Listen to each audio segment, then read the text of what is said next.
Hi guys, and welcome back to the sideboard. I'm Kilo, and today we have Blue White God-pharaoh's Gift. Now, this is a deck designed by a friend of mine, Tyler, and I'll put up the list in the video description so that everyone can just click and go straight to his list.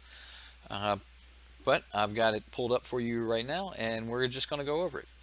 He's run this with some success in our local venue, and it's just a really good deck. Runs very smooth. It's not as tricky as a lot of decks that I like to play, but it definitely just gets the job done. So, without further ado, let's get into Blue White God-pharaoh's Gift. So, of course, it runs two copies. Most of these God-pharaoh's Gift decks run a 2-4 or a 2 or a 4-3 combination of God-pharaoh's Gift. He's running the two God-pharaoh's Gift with the four gates of the Afterlife, which gives him virtually six copies of Gift as far as fetching it up. The land base is pretty straightforward. Couple of four Aether Hubs, four Ipnu Riverlet, three islands, four plains, three port towns, and one prairie stream, followed with four Sheffet dunes. Um, I do believe that there would be a little room for moving one of these Sheffet dunes for a scavenging ground, but remember that has no option to to pay white with. So keep in mind that if you do decide to make that change. We also have four Thrabian Inspector and four Minister of Inquiries for the one drops, which gives us plenty of early blockers, and we get some good value out of that as well. And Thrabian Inspector creating a clue, just absolutely great. And then you have the Minister of Inquiries, which allows you to mill yourself for more chances to hit a God-pharaoh's Gift or to activate the gate to the afterlife, because gate does require those six cards to be in your graveyard before you can activate its second ability. Or sorry, its only activated ability. On turn two, we have strategic planning for a little bit more draw to dig into our deck. Then on turn through three is when you're really going to open up with your Champion of Wits, your Gate to the Afterlife. However, sometimes you're going to save this till turn five so that you can spend more time milling yourself in these early turns to put the six cards in the graveyard for Gate to the Afterlife. This way, when you play it on five, you can immediately tap it, pay two and tap it, or keep it available in case they go to destroy it. You'll have the two mana available to sack it, you know, at that time. However, if you sack it, that's part of paying the cost. So they're not going to be able to destroy it in response. So that's not going to happen. The only worry you have there is some type of stifle interaction. Now, one of the things that makes this deck different and what made it kind of unique for me and what really made me like the deck was his inclusion of Thought-Knot Seer. Thought-Knot Seer has been an absolute monster, and to talk to the deck designer himself, he really felt that this card alone pushed the deck over the edge as far as making the deck have the power necessary to be playable. Now, we'll come back and talk about Trophy Mage in a moment because there's a couple nice little tricks with Trophy Mage.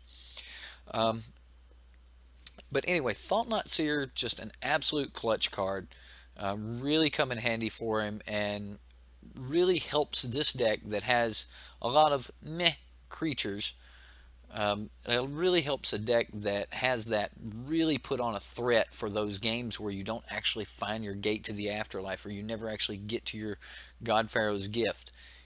A turn 4 Thought-Knot Seer is still a great card and can still put your opponents into a bad situation. So Thought-Knot Seer, definitely worth its weight here. You'll also see that he's only running one copy of the Refurbish. Most of the white versions of this deck are running at least two copies of the Refurbish. But he seems to be more on the plan of fail safes. He has multiple fail safes for different scenarios.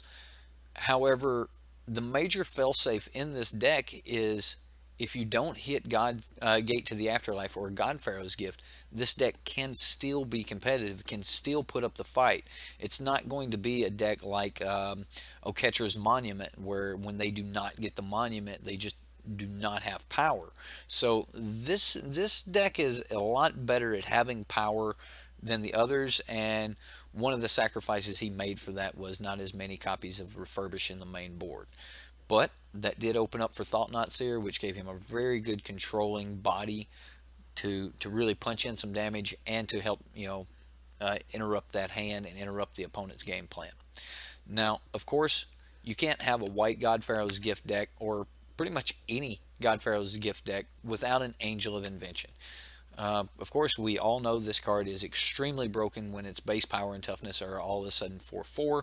You throw in a couple +1/1 counters, and now you have got one heck of a monster on your hands. We're talking some Baneslayer Angel here. Great card. That flying Vigilance lifelink just takes over games. You make this a 6/6 and get ready. There's almost no stopping you. We have two copies of the Cataclysmic Gearhulk because it is just a great Wrath on a stick. Now, there are some periods where Cataclysmic Gearhulk is a little bit dangerous to both sides. But do remember that when you bring up that argument of Cataclysmic Gearhulk might wipe you out as much as it will anyone else, this is what we risk every time we run a board sweeper in a deck that has a mid or aggro game plan. So unless you're just trying to get away with something like Dusk Till Dawn, and remember, we didn't have a lot of cards like Dusk Till Dawn in standard until it, so most were absolute board wipes, some type of wrath effect. So this is not a 100% wrath, but in most situations it will allow you to keep the creatures that are important to you, keep the artifacts that are important to you, so that you can keep your engine online, and at that point you'll just simply outvalue the other decks. Moving on, the last card in the deck, in the main board here, is Walking Ballista. Another card that gives you a good late game mana sink. Using these early to control the board, and then late game bringing this back as a 4/4 that you can sink your mana into to really help add that extra layer of control to a deck that doesn't have a lot of controlling elements. I mean, let's face it, in all reality, you're more than likely going to be swapping out creature for creature, or even in some horrible cases, because your creature base is so weak that in some cases you're going to be trading out 2-for-1 to clear bodies off their field. Well, an early Walking Ballista or even a late Walking Ballista and sinking mana into it can really help you maintain that control throughout that late game that you would not be able to do with a standard 4/4. So I really like the mana sink and having something to do with your mana in the late game, other than just paying 7 mana for a Champion of Wits, which, by the way, is one of my favorite ways to spend 7 mana, so no arguments there. Moving on into the sideboard. It's a pretty straightforward sideboard. It's a lot like you're going to see in some of the other decks. I do want to keep up Trophy Mage here because this is the point where I kind of wanted to point out the 2 Trophy Mages in the deck. Now, there's almost an argument to drop an additional Gate to the Afterlife, run 3, just so that you can run another Trophy Mage, because you're going to get that Gate of the Afterlife into your hand when you play the Trophy Mage, and the Trophy Mage gives you that 2/2 body, but it also gives you another ability in the sideboard that will really help you out in those clutch matches where you, against say Ramunap Red, where you need a body and you also need something that is going to impact the board. So with that being in mind, first card in the sideboard I really want to point out is Aether Sphere Harvester. Again, this is a 3 mana artifact, so like Gate to the Afterlife can be searched up with Trophy Mage. So you can tutor straight for it, go get it, and Trophy Mage is big enough to crew it, which, almost any creature is big enough to crew Aether Sphere Harvester. But very, very good tech to be able to guarantee, no matter how many copies of Aether Sphere Harvester you have in the deck, that you can actually just go grab that. And that is just a really, really good game plan, especially when you have cards like Minister of Inquiries that are going to give you additional energy so that you can just keep getting in the fight and stay in the fight until you can get your engine online and then overwhelm the other deck. This deck is a little lackluster until your engine gets online. Thought Not Seer does make up for that. However, once you're online and you are bringing back your 4/4s, you're getting mad value out of the deck, and you should start at that point just overpowering your opponent. Now, other cards we have to make sure we can get through the control deck, or even to guarantee that we land our engine. You must get that engine online in this deck. This is definitely an engine deck, and it needs it to run. So,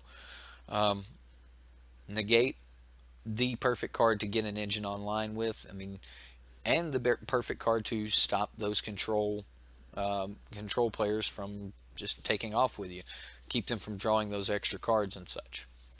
Crook of Condemnation. This card is very good. There's a lot of soul tie. I mean, if you've watched my channel, I've shown it at least 3 different versions of the soul tie deck, and there are many other versions of Reanimator and Graveyard decks that are out there, including the mirror match. So, Crook of Condemnation, very good card. A lot of times you're not going to want to really, hit that exile all unless it's just last ditch effort. More than likely, you'll just leave up the 1 mana, pick away at their good cards. Try to make sure that you can manage the state of the graveyard, whether that be you're managing for Delirium or managing for something like Gate to the Afterlife. Maybe you're just picking creature cards out of it. Maybe you're picking only instants, or you're picking every artifact out to fight them off Delirium. Get the Gear Hulks because they're an artifact and a creature, that sort of thing. A lot of options here with Crook. Great card for sideboard options. I don't think we really need to say much about Crook. Gideon's Intervention. This card's very good, and it has its usefulness. If we were in black, I think the card would more than likely be something along the lines of Lost Legacy or even Dispossesses. But in white, we're stuck with Gideon's Intervention. Now, this is just like Nevermore. You can't cast them. If you do get them on the battlefield, they can't do damage. However, I do want to point out, because we were just talking about the graveyard decks, even though they can't cast a spell or they can't do damage with that spell, they can still reanimate those spells. They can still target those spells and bring those spells back to from the graveyard, and then those spells may actually be able to do other things with enter the battlefield triggers and things like that. So even though this stops damage, let's say you bring back a Noxious Gear Hulk, you're still going to get that enter the battlefield trigger, and you'll still get to kill a target creature and gain the life from it, assuming something else doesn't stop it. But this is a good catch-all if you need to say, hey, look, no Gear Hulk. We'll just call the Torrential Gear Hulk right off the bat. So how do you like that control?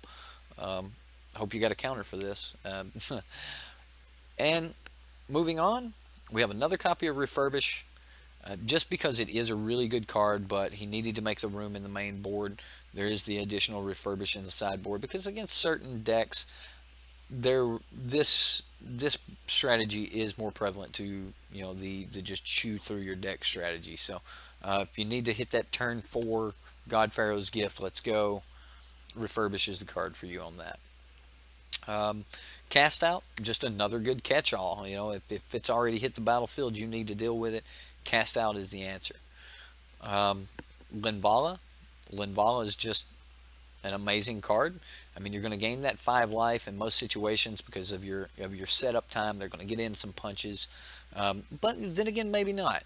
So you do have enough early blockers, and you're definitely okay with trading out creatures because you want them in the graveyard for the Afterlife anyway. So it is possible that you do put up enough blockers in the early game that you don't take enough damage, or you can even swing back with a few chip damage, early attackers to maybe not get the life off of this. But in all reality, you're going to be trading your creatures out to stem the bleed, and you're going to not have as many creatures on the battlefield when you bring this back. Also, it's a card to just dump in the graveyard and worry about it later when you have your God-pharaoh's Gift online. So it's not something you have to just really worry about, but she'll be there if the time is right. And if you look down and you see that, hey, I can get some value out of this, then all of a sudden she may be the most relevant card for that attack phase to bring back.